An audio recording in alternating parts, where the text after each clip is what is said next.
Picture this. You're a Mongol warrior, hardened by the steppes, feared across Asia. You've conquered kingdoms, razed cities, and made emperors tremble.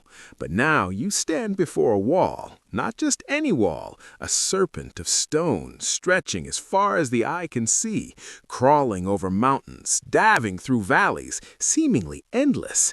This isn't just architecture. This is a message carved in brick and blood. You shall not pass. The Great Wall of China.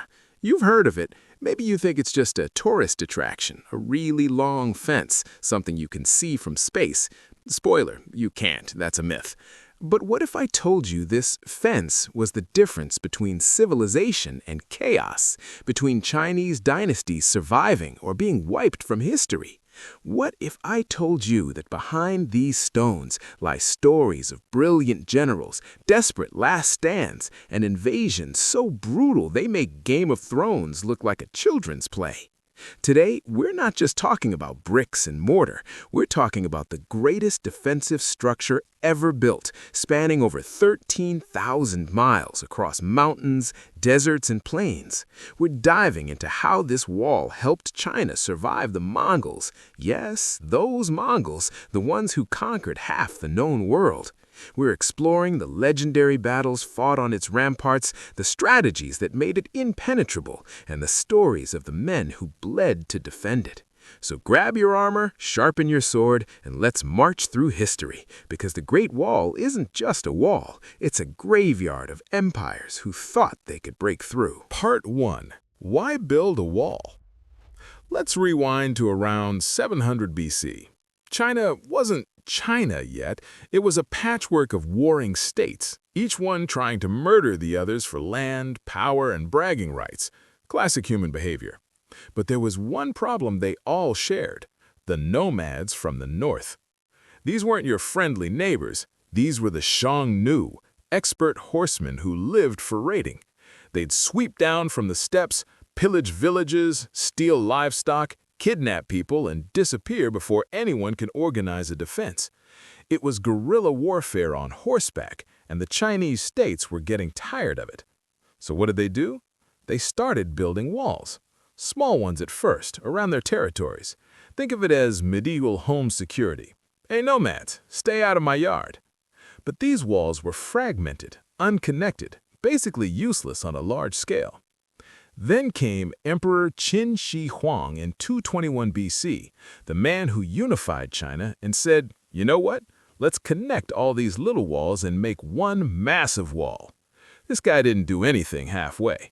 He's the same emperor who built the terracotta army, thousands of life-sized clay soldiers to protect him in the afterlife. So yeah, building history's longest wall? Just another Tuesday for Qin. The goal was simple.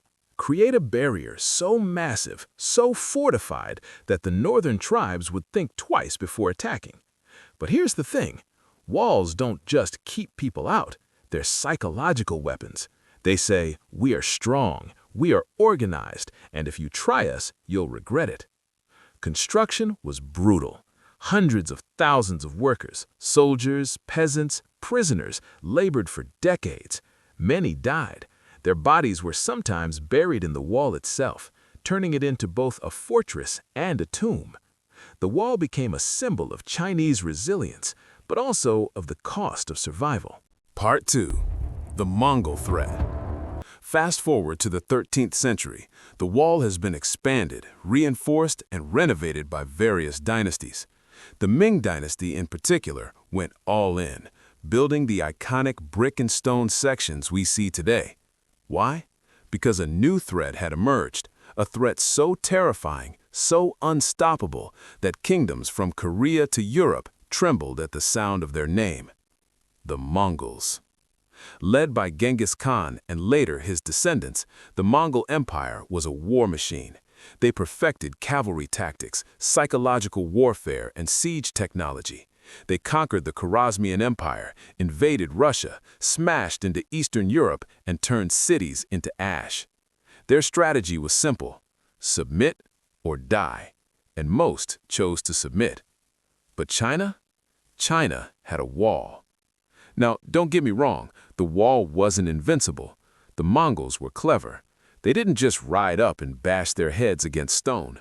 They used spies, bribery, and treachery. They'd find weak points, poorly defended sections, or bribe guards to open gates. And sometimes, they'd just go around the wall entirely, finding routes through less defended terrain. But here's the key. The wall slowed them down, and in warfare, time is everything. While the Mongols were busy figuring out how to breach or bypass the wall, Chinese forces could mobilize, reinforce defenses, and prepare counterattacks. The wall forced the Mongols to commit to prolonged sieges rather than lightning-fast raids, which was their specialty. The most famous example, the Siege of Shangyang, 1268 to 1273. While not directly at the wall, this siege showed Mongol persistence. It took them 5 years to take the city, using massive trebuchets and cutting off supplies. Imagine if every Chinese city had been that hard to take. The wall multiplied that difficulty across thousands of miles. And let's not forget the watchtowers. Every few hundred meters along the wall, there were towers where soldiers could spot enemy movements and light signal fires. Within hours, warnings could travel hundreds of miles, alerting entire regions to incoming attacks. It was an ancient, early warning system, and it saved countless lives. The Mongols eventually did breach the wall and conquer China, establishing the Yuan dynasty in 1271, but it took them decades of war, massive resources, and countless casualties. Without the wall, China would have fallen in a fraction of the time. Part 3. Legendary Battles and War Stories. Now let's get to the good stuff, the blood, the heroism, the last stands that would make even Hollywood jealous. The Battle of Shanhai Pass, 1644. This is where the Ming Dynasty fell, and it's one of the most dramatic betrayals in Chinese history. Shanhai Pass was the eastern end of the Great Wall, the gateway between China and Manchuria. It was heavily fortified, considered impregnable. The Ming general Wu Songui was stationed there, defending against the Manchu invaders. But then, rebels led by Li Zicheng captured Beijing and killed the Ming emperor. Wu Songui faced a choice: fight the rebels alone or ally with the Manchus to crush them. He chose the latter. He opened the gates of Shanhai Pass and let the Manchu army through. Big mistake. The Manchus helped them defeat the rebels, sure, but then they turned around and took over China themselves, establishing the Qing dynasty. Wu Songui thought he was making a tactical alliance. Instead, he handed China to foreign conquerors. The wall didn't fail. The man guarding it did. Betrayal, not siege weapons, brought down the fortress. The defense against the Xiongnu, 121 BC. Emperor Wu of the Han dynasty was sick of the Xiongnu raids, so he didn't just sit behind the wall, he went on the offensive. General Huo Qiubing led a lightning campaign deep into Xiongnu territory, using the wall as a base for supplies and reinforcements. The Xiongnu, expecting the Chinese to cower behind their stones, were caught off guard. Huo Qiubing's cavalry smashed through their camps, captured their king's family, and forced the Xiongnu into retreat. The wall didn't just defend, it enabled aggressive counterattacks. It turned defense into offense. Huo Qiubing became a legend, dying young at 24, but forever remembered as the general who broke the Xiongnu's power. And it all started from the security the wall provided. The Miracle at Juyang Pass, 1213. Genghis Khan himself attacked this strategic pass, one of the most fortified sections of the wall. The Chinese defenders were outnumbered, but they had terrain and stone on their side. The pass was narrow, surrounded by mountains, making it a natural choke point. The Mongols tried frontal assaults, failed. They tried siege engines, failed. For weeks they battered the defenses, losing men to arrows, rocks, and boiling oil poured from the ramparts. Genghis Khan, the man who had conquered empires, was stalled by a wall. Eventually he pulled back, not because he gave up, but because he realized he was wasting time and troops. He went around, found weaker points elsewhere, but Juyong Pass never fell by force. It stands as a testament to what the wall could do when properly defended, halt even the greatest conqueror in history. The Lonely Watchtower. Various stories. Throughout the wall's history, there are countless tales of small garrison units holding watchtowers against overwhelming odds. Picture this. You're one of 20 soldiers stationed in a remote tower. A raiding party of 200 warriors appears on the horizon. You can't win, but you can light the signal fire. So you do. You fight. You die. But your fire warns the next tower and the next and the next. By sunrise, reinforcements are mobilized 100 miles away. Your sacrifice saved thousands. These stories were common.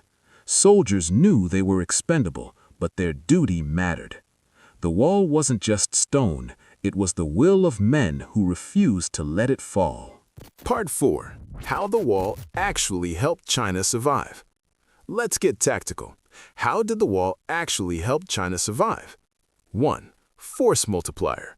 A small number of defenders could hold off a much larger attacking force. Narrow gates, high walls, and defensive positions meant attackers had to funnel into kill zones. Archery platforms gave defenders the high ground. It's basic castle defense, but on a continental scale. 2. Supply line protection. The wall ran parallel to the Silk Road in many sections, protecting trade routes.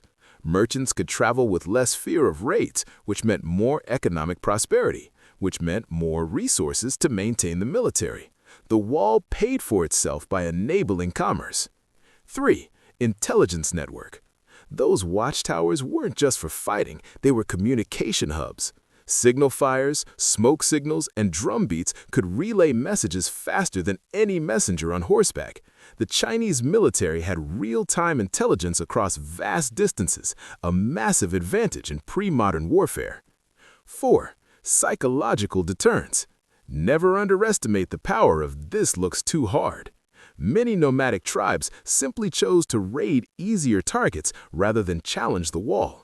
It's like a medieval "do not enter" sign backed by thousands of troops. 5. Border control. The wall regulated trade and immigration. Gates were checkpoints where the Chinese could tax goods, inspect travelers, and control who entered their territory. It was as much about economic control as military defense. Part 5. The wall's limits and legacy. 2 minutes. But let's be real, the wall wasn't perfect. It couldn't stop determined invaders forever. The Mongols got through. The Manchus got through. Why? Because walls are only as strong as the people defending them. Corruption, political infighting, and complacency weakened the defenses. Guards were bribed, sections fell into disrepair, and sometimes, like at Shanhai Pass, the gates were opened from within. The wall also couldn't defend against internal collapse. The Ming dynasty fell not primarily because of external invasion, but because of internal rebellion and economic crisis. No wall can save a kingdom from itself. Yet the wall succeeded in its primary mission for over 2,000 years. It slowed invasions, protected trade, and gave China time to respond to threats. It didn't make China invincible, but it made them survivable. And in the brutal calculus of history, survival is victory.